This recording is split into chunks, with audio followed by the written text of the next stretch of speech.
આ છે આપણો ગીર બુલ લઘરો અને આપણે આવી ગયા છીએ ફાઇનલી આજ વિજયગીરી બાપુના ધૂણે. તો ચાલો તમને કરાવું દર્શન. જય મુરલીધર દોસ્તો, કેમ છો? મજામાં. આજે આપણે આવી ગયા છીએ વિજયગીરી મહારાજના ધૂણે દર્શન કરવા. તો આ છે મોટો મણનો છે. જય શિવ શંકર, હર હર મહાદેવ. આ છે ધર્મની ધજા ને આપણે આ ધૂણાના દર્શન કરાવી લઈએ. તો ચાલો, આ છે વિજયગીરી મહારાજનો ધૂણો. ડુંગરની માથે છે આ ફરતો નજારો, જોવાલાયક નજારો છે. બહુ અતિ આનંદ આવે એવો.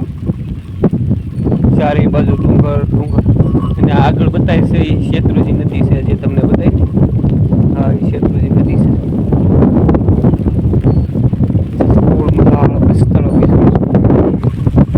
ચારે બાજુ આમ નામ નકરો ડુંગરો ડુંગરો, તમને ડુંગર જ જોવા મળે, બીજું કઈ જોવા જ ન મળે. તો આ ડુંગર ઉપર તલાવડું છે, ઓલી જે નદી બતાવી નાની એમથી ખબુશ્યું એ આખું છે, પણ મોટું. ઓછામાં ઓછી 150 થી 200 ભેહું સામી જે ઉડો છે ખબુશ્યો, ડુંગરની માથે છે. બહુ આઘું છે અહીંથી, પણ ઓછી આરામથી 150 થી 200 ભેહું સામી જે ઉડો ખબુશ્યો છે. અને આનંદ આવે એ વખતે જોઈએ એક ભાઈજી હેઠા સારે છે. અહીંથી આપણો સીમાડો પૂરો થઈ જાય. આ છે હસ્તિગીરી મહાતીરથ ને આ બતાવી, આ બતાવી ને આ તારે શેત્રુજી નદીની આડો આ જે વાદળ આવી ગયા છે એ અહીંયા કોળાંબો, આપણે કમળાઈમાનું મંદિર છે ને એ આ કોળાંબા દેખાય. તારે બહુ સરસ નજારો છે જોવાલાયક. અને ફરવા આવો તો અહીંયા આવજો. આ છે દેદડા, હસ્તિગીરી ને કંસડા 3 ગામના સીમાડે આવડો આવ્યું છે ધૂણો વિજયગીરી મહારાજનો.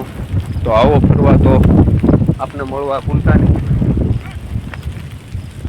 તો કેવો નજારો છે, અદ્ભુત અહીંયા જોવાલાયક સ્થળ છે. અને તમને અત્યારે તો વાદળ સાહેબ બજાવું નથી, ઓછું બતાય, પણ તમને આનંદ આવી જાય, એમાં કાંઈ ઘટે નહીં.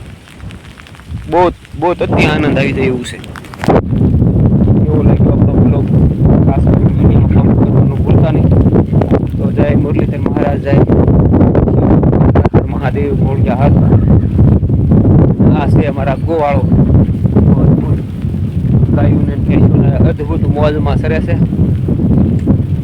કારણ કે આ વિડીયો આગળથી ઉતાર્યું એટલે હાવ નાના નાના બચ્ચા લાગે.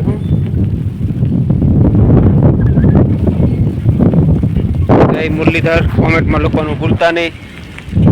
કોમેન્ટમાં હર હર મહાદેવ લખવાનું ભૂલતા નહીં. જય સનાતન.